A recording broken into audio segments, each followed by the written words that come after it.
So how'd we do this week? What's happening, Jets fans? This is GreenBean coming to you from a windy, freezing cold Oklahoma City. We were here to ride some coasters, some really important roller coasters at Frontier City. Namely, a lot of you guys might remember this. There was a coaster at Great Adventure called Lightning Loops when we were kids back in the 80s. One half of Lightning Loops is here. We thought they just tore it down and threw it away. Nope, it's here. It's called Diamondback, but here's the news. It's closed, as are most of their coasters, because they have 45-mile-an-hour winds today. So we came all the way to Oklahoma City to ride this thing and the rest of the coasters, and guess what? We're not going. Isn't that fun? So I get to refocus my energies to what's really important in this world, which is obviously New York Jets free agency. So let's talk about this stuff. We had an interesting week. We were all nervous and tenuous. Jets fans were fighting, very contentious. We didn't know if Joe Douglas was going to be a bargain bin shopper, if he was going to be cheap, if he was going to lose all of his free agent targets because he wouldn't break out the pocketbook and all that jazz. And then you had other guys saying, no, it's all part of the plan. Well, here we are. It's Friday. The whole week has been dedicated to free agency. And I think we've done some things that most Jets fans are going to be at least hopeful about. Maybe not the exact targets you wanted. Okay, that's definitely debatable. A lot of us wanted Marcus Williams. We wanted Allen Robinson, all these guys. But I think what we did is still positive, and we're going to talk a little bit about it. But first, I want to remind you guys, don't forget to like this video. It's a little thumbs up icon. If you're new to YouTube and you're just like, what does everybody say, like a video? I do like the video. What are you talking about? There's a physical thing you can do, very tangible. Right below the video is a little thumbs up. Hit that. That's liking the video. And if you'd like to see more of what I'm offering here in GreenBean Jets Fans YouTube channel, go ahead and hit that rectangular subscribe button, and that will get you in the club.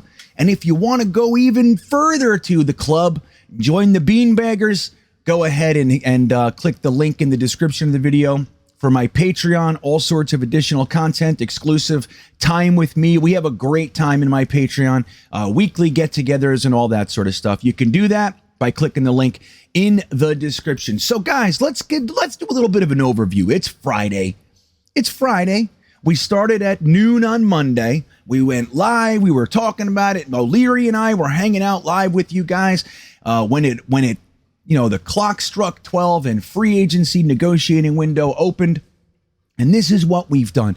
Now, day one, we did the first thing that a lot of us wanted us to do, which is the priority. And look, honestly, if this is all we did in free agency, I still would have been okay with it. We went out and got the position we needed with the player that I wanted for myriad reasons, namely the coaching staff for the New York Jets was his coach 2 years ago. So that's really, really helpful. But we went to the San Francisco 49ers and signed guard Laken Tomlinson, a Pro Bowl guard. He's going to be really, really helpful. And it plugs just the most glaring hole that we had on our offensive line, and that's going to be really good for Zach. Then we turned around and did the other bugaboo of a lot of people with Joe Douglas, is that he doesn't know how to re-sign and take care of his own. Braxton Berrios was kind of at the top of that group this year, so we went and signed him 2 years, $6 million per about, $7 million guaranteed. Fantastic move, and we did that. Which is, look, I think most Jets fans are very, very happy about that. The chemistry with Zach, they're really good friends. He's a just crazy hard worker, like Joe Douglas said in his combine presser. He does things the right way, and you want to reward those guys, and we did that. So then we re-signed another one of our own, Tevin Coleman. He'll be spending his second year with us, which is good. A vet in the running back room. Nothing, I wouldn't have been upset one way or the other, but it is a positive move. Then we went and the other glaring need on our offense. A lot of us were talking about, needing to use a top 40 pick on tight end, and we went to the Bengals, the Super Bowl Bengals, and took their tight end CJ Uzomah, which I think is just a fantastic move, guys. Then we turned around, went to the defense. We grabbed DJ Reed, who said that Seattle's offer to retain him was downright disrespectful. They gave too much money to a former Jet, and now they can't pay their young up-and-coming stars, and we got him. He's a starting caliber cornerback in this league, and I'm really happy about that. Then we went right on the heels of that and got our target at safety, more of a strong safety, Jordan Whitehead. Fantastic younger player, a top level, man. He's a good one. And I think that's very, very positive as well. Then we went everybody's favorite. People were nervous we were going to lose this guy, but we didn't. We turned around and we grabbed the mullet. He's back, smashing beer cans on his head, screaming and yelling. We get to keep him for one more year. And it's an interesting thing. A lot of guys, we didn't like him at guard. But when he did come in at center, when McGovern went out for the last couple games of the 2021 season, Dan Feeney actually played pretty well at center. I think that's primarily what he's here to be, is the backup reserve center. And let's keep him away from the guard spots. He did a much better job there. So then we went and we took Joe Flacco, and we put him here. This will be his third year with us. Last year we traded for him to bring him back. Now that 6th-round pick looks a little bit more fruitful because he's going to be our long-term backup quarterback. $3.5 million. Very, very nice. And then a surprise move, which I think might be the jewel of the group, is Tyler Conklin, the tight end from Minnesota. Interestingly, guys, this was the guy that the Bengals were targeting to replace Uzomah. It would have been nice. Hey, let's just bring in Tyler Conklin. No fuss, no muss. The Jets grabbed him too, and we just made Mike LaFleur's 12 personnel dreams much closer to being reality, and I couldn't be happier. Guys that can block so they can add that protection for Zach Wilson, but then even more importantly, they can be reliable outlets for him. We saw in the Senior Bowl what the Jets want to do in the offense. All running backs and tight ends were the ones that scored. They were the focus of the offense, and you saw it. When you had tight ends that can play, you saw how smoothly the offense ran. And that's what we're trying to do here. So be excited. We got guys that can actually do it. And then we went to the pass rush. A lot of us were talking about maybe Dante Fowler. We had Chandler Jones dreams. As we know, Chandler Jones signed for $17 million. We had no intention of doing that. But we went down to Texas and we took defensive end Jacob Martin, who is kind of under the radar, but a lot of people in Houston really, really like him. Hey, set the tone right now. Set the tone right now. Pass!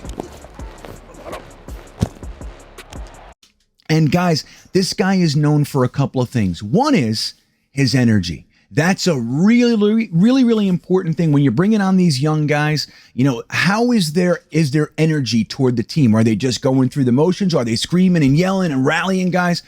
Wilson fakes the give, looking left, and he's going to be sacked. Jacob Martin gets him back at the 16-yard line. Come on! Come on! Ah! The put down by Jacob Martin. Jacob Martin does a lot of that. He's constantly jawing away with everybody on the field, on the sidelines, cheering on the offense. Down Houston! Come on! Come on! Yes, sir! The official took the time to make sure he hung on. He did. Let's go eat now. Let's go eat now. Let's go. Let's go. Let's go. Bringing on this guy to essentially replace Vinnie Curry and Ronald Blair. We went the older route last year to kind of fill that rotational pass rusher mold. Now we got a young guy who's still on the ascend, guys. He's still up and coming. I don't think he's ever going to be a premier pass rusher, but he's fantastic to have in the rotation. And even though it's a contract that looks like a 3-year contract, guys, the truth is if he flounders, Joe Douglas worded it in such a way that he could get out after year one with very, very little dead cap and all that jazz. So it's fantastic. It's a fantastic move. And I think so far it's a fantastic free agent class. Very, very happy with this. We also signed guys like Nathan Shepard and a few other of our homegrown fellas. So Jacob Martin, I think, being the last one for this week doesn't mean we're not going to send, sign any new guys or anything like that. But it is an exciting one. Bang! Bang! Yeah! And I think it just shows what we're trying to accomplish here. Young, vibrant, energetic guys on the ascend. Let's stop paying guys for what they've done over the last 10 years. Let's get guys and motivate them to actually become something, to reach their potential. And I think it's exciting. So let me know what you think in the comments, man. Are you happy? What do you think of defensive end Jacob Martin? He's a lot better than you think he is.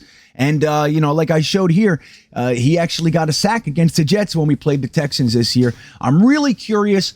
Overall, what do you think of this week? Did it go the way you wanted to? Are you surprised? Are you happier than you thought? Let me know in the comments. Guys, I appreciate you being with me. Thanks for watching. Have a great day, and go Jets.